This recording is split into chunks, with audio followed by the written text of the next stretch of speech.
সাত কারণে বাংলাদেশে বিনিয়োগে আগ্রহী না জাপানের বিনিয়োগকারীরা, পরিবেশ ফেরাতে আন্তর্জাতিক আইনের চর্চা নিশ্চিতের পরামর্শ।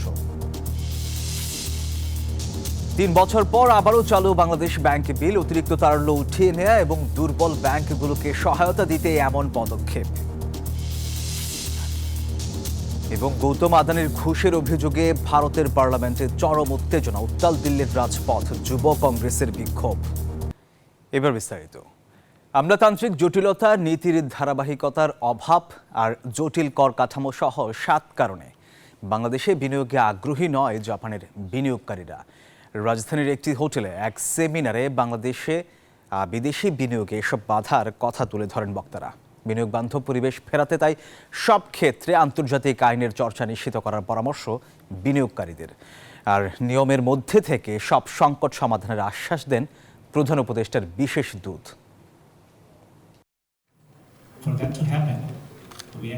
হিসেব বলছে ৩৩৮টি জাপানি কোম্পানি এখন ব্যবসা করছে বাংলাদেশে, যাদের মধ্যে ৩৮% আর ব্যবসা সম্প্রসারণ করতে চায় না। বাকিরা আগ্রহী হলেও বলছেন জটিল কর কাঠামো, আমলাতান্ত্রিক জটিলতা সহ 7টি বাধার কথা।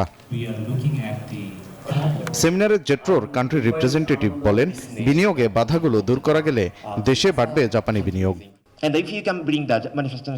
সস্তা শ্রমিকের কারণে বাংলাদেশ জাপানিজ বিনিয়োগকারীদের জন্য আকর্ষণীয় জায়গা। তবে এখানে সমস্যা হলো উৎপাদনশীল খাতে কাঁচামালের স্থানীয় সরবরাহ আসে মাত্র 28%।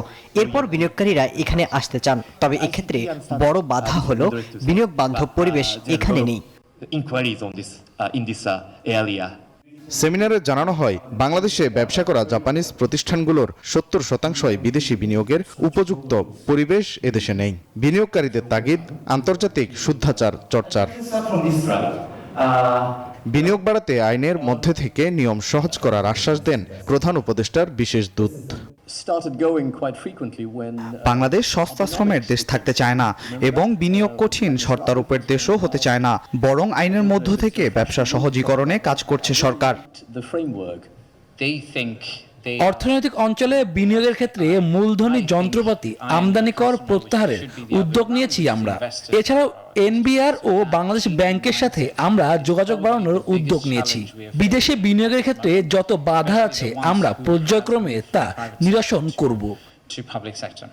প্রতিযোগী দেশ ভিয়েতনামে জাপানের বিনিয়োগ যেখানে প্রায় $4,500 কোটি, বাংলাদেশে মাত্র $200 কোটি নিচে। ওয়ালেদ সাকিব, নিউজ 24, ঢাকা। ৩ বছর পর আবারও চালু হয়েছে বাংলাদেশ ব্যাংক বিল। সংকোচনমূলক মুদ্রানীতির অংশ হিসেবে বাজারে অতিরিক্ত তারল্য উঠিয়ে নেওয়ার পাশাপাশি দুর্বল ব্যাংকগুলোকে সহায়তা দিতেই এমন পদক্ষেপ বাংলাদেশ ব্যাংকের। এদিকে বিশ্লেষকরা বলছেন, কেন্দ্রীয় ব্যাংকের সহায়তায় দুর্বল ব্যাংকগুলোর মধ্যে ফিরে আসবে স্বস্তি। ওয়ালিদ সাকিবের প্রতিবেদনে বিস্তারিত। গেল 1.5 দশকে দুর্নীতি লুটপাটে দুর্বল হয়ে পড়েছে দেশের ডজনখানেক ব্যাংক। তারল্য সহায়তা দেওয়ার পরও এসব ব্যাংক থেকে চাহিদা মতো টাকা তুলতে পারছেন না গ্রাহকরা। অনেকেরই তো 40 লাখ 50 লাখ টাকা ব্রাঞ্চে আছে, এখন ব্রাঞ্চে আসলে তো 10,000 5,000 করে দেয়, মাঝে মধ্যে দেয় মাঝে মধ্যে দেয় না। তারা যে 5,000 টাকা দিবে সেটাও তো দেয় না। তো একদিন পর পর যে ঘুরাইতেছে, আমার আজকে বাচ্চা অসুস্থ, আমার হাসপাতালে গেতাম, বলতে পারতেছি না, আমার আজকে বকেয়া রাখেন।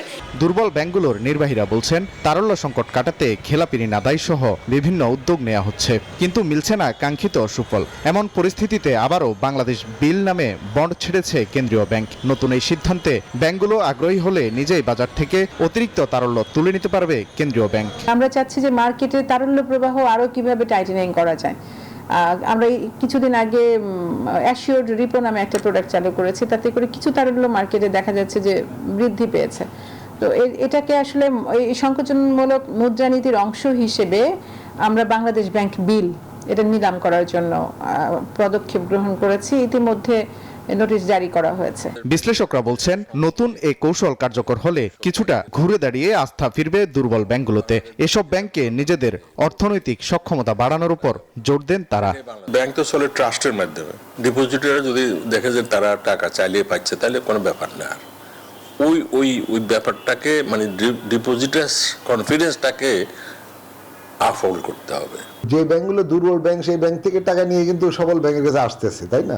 তবু সবল ব্যাংকগুলো আবার তাকে লেন দিয়ে দেওয়ার সময় কিন্তু আবার ভয় পাচ্ছে, কারণ এগুলো তো দুর্বল ব্যাংক, তো এগুলো তো খারাপ ব্যাংক, তাই না? এগুলো নিয়ে যদি আটকে পড়ে যায় তো পরে তো আর দিতে পারবে না। এই জন্য বাংলাদেশ ব্যাংক একটা অল্টারনেটিভ, আমার মনে হয় একটা অল্টারনেটিভ সোর্স বের করেছে, যে সে এই সারপ্লাস লিকুইডিটিগুলো এই সবল ব্যাংকগুলোর কাছ থেকে কিনে নেবে, কিনে ওইটা আবার দুর্বল ব্যাংকগুলোর কাছে বিক্রি করবে। ব্যাংকগুলোকে অর্থনৈতিকভাবে শক্তিশালী ও সুশাসন ফিরিয়ে আনতে স্বচ্ছতা ও জবাবদিহিতার প্রতি মনোযোগী হওয়ার তাগিদ দেন বিশ্লেষকরা। ওয়ালিদ সাকিব, নিউজ 24, ঢাকা। প্রান্তিক নারী গোষ্ঠীকে এগিয়ে নিতে কুমিল্লার হোমনা উপজেলার 15টি গ্রামের 346 জনকে সুদ ও চার্জমুক্ত ঋণ সুবিধা দিল বসুন্ধরা ফাউন্ডেশন। সুদমুক্ত এই ঋণে হাঁস, মুরগি, ছাগল পালনের মাধ্যমে ঘুরবে ভাগ্যের চাকা, এমনটি বলছে উপকারভোগীরা। পল্লী ক্ষুদ্র ঋণ প্রকল্পের আওতায় এখন পর্যন্ত 26 কোটিরও বেশি টাকা বিতরণ করা হয়েছে বলে জানান বসুন্ধরা গ্রুপের উপদেষ্টা ময়নাল হোসেন চৌধুরী। আর্থিকভাবে অসচ্ছল নারীদের স্বপ্ন বাস্তবায়নে এগিয়ে এসেছে বসুন্ধরা ফাউন্ডেশন। সুদ ও চার্জমুক্ত ঋণ পেয়ে ঘুরে দাঁড়ানোর স্বপ্ন দেখছে কুমিল্লার হোমনা উপজেলার এই নারীরা। সুদমুক্ত ঋণ পেয়ে উপকারভোগীরা বলছে, হাঁস, মুরগি, ছাগল পালন করে স্বাবলম্বী হতে চান তারা। স্বপ্ন পূরণের সারথি হয় কৃতজ্ঞতা জানান বসুন্ধরা গ্রুপের প্রতি। ছাগল পালতে পারে বা কৃষি কাজ করতে পারে, কেউ অটো কিনে চালাতে পারে, এই সব দিক দিয়ে সুবিধা হয়। বসুন্ধরা ফাউন্ডেশন তো গরিবের জন্য এই সব দিক দিয়ে উপকার করে।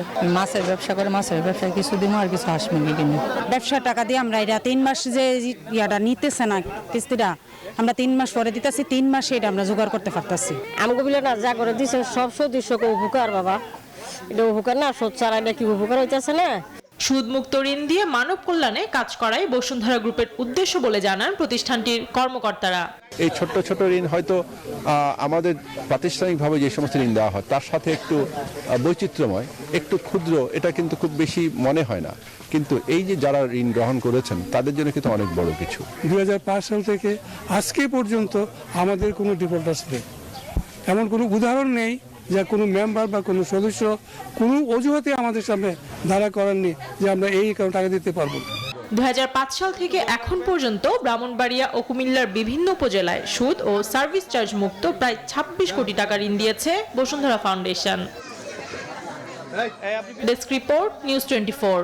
ভারতের পার্লামেন্টে শীতকালীন অধিবেশন শুরুতেই গৌতম আদানির ঘুষের অভিযোগ নিয়ে দেখা দেয় চরম উত্তেজনা, ব্যাহত হয় সংসদের কার্যক্রম। এদিন আদানি সহ বিভিন্ন ইস্যুতে সরব ছিল বিরোধী দল। আদানি কর্মকাণ্ডে চাপ বাড়ছে বিদেশেও। ভারত এবং বিশ্বের অন্যতম শীর্ষ ব্যবসায়ী গোষ্ঠী আদানির বিরুদ্ধে বিক্ষোভে উত্তাল দিল্লির রাজপথ। নরেন্দ্র মোদীর ঘনিষ্ঠ হিসেবে পরিচিত গৌতম আদানির মালিকানাধীন এই ব্যবসায়ী গোষ্ঠীর বিরুদ্ধে বিক্ষোভ করে যুব কংগ্রেস। রাজপথের পাশাপাশি আদানি ইস্যুতে হট্টগোল ছড়ায় দেশটির পার্লামেন্টেও। সোমবার 25 নভেম্বর লোকসভার শীতকালীন অধিবেশনের প্রথম দিনই আদানির দুর্নীতি নিয়ে সরব হয়ে ওঠে বিরোধী দল। এদিন বিরোধী সংসদ সদস্যদের হট্টগোলের জেরে লোকসভা ও রাজ্যসভার অধিবেশন দুপুর 12টা পর্যন্ত মুলতবি হয়ে যায়। দুপুরের দিকে লোকসভা এবং রাজ্যসভার অধিবেশন ফের শুরু হওয়ার সঙ্গে সঙ্গে আদানি ইস্যুর পাশাপাশি উত্তরপ্রদেশে সহিংস ঘটনা নিয়ে বিরোধীরা সুর চড়ালে অধিবেশন বুধবার পর্যন্ত মুলতবি করা হয়। বিরোধী দলীয় নেতা মল্লিকার্জুন খাড়গে বলেন, আদানির বিরুদ্ধে ঘুষ সহ বিভিন্ন ধরনের আর্থিক দুর্নীতির ভয়াবহ অভিযোগ উঠেছে। এই ইস্যুতেই আলোচনা করতে চেয়েছি, অথচ অধিবেশন মুলতবি করা হলো। আদানি কা মুদ্দা উঠায়া থা। আমরা কেবল নিয়ম 267-র অধীনে আদানির বিষয়টি উত্থাপন করেছি। আদানি গ্রুপের বিরুদ্ধে দুর্নীতি, ঘুষ এবং আর্থিক অনিয়মের গুরুতর অভিযোগ রয়েছে। আমরা তা সংসদের সামনে রাখতে চেয়েছিলাম। সদন কে সামনে রাখনা চাহতে থে। যুক্তরাষ্ট্রে ঘুষকাণ্ড ইস্যুতে শুধু ভারতের ভেতরে নয়, বাইরের চাপ বেড়েই চলেছে দেশটির শীর্ষ ব্যবসায়ী প্রতিষ্ঠান আদানি গ্রুপের উপর। আদানির সঙ্গে লেনদেন স্থগিতের ঘোষণা দিয়েছে ফরাসি জ্বালানি প্রতিষ্ঠান টোটাল এনার্জি। অন্যদিকে আদানি গ্রুপের সঙ্গে চুক্তি খতিয়ে দেখার কথা জানিয়েছে শ্রীলঙ্কা। দেশটিতে নবনির্বাচিত বাম সরকার জানায়, বায়ু বিদ্যুৎ সংক্রান্ত চুক্তির বিষয়ে আবার সিদ্ধান্ত নেবে নবগঠিত মন্ত্রিসভা। চন্দ্রানী চন্দ্রা, নিউজ 24। দর্শক, এই ছিল পূবালী ব্যাংক বিজনেস টাইমে। ধন্যবাদ সবাইকে।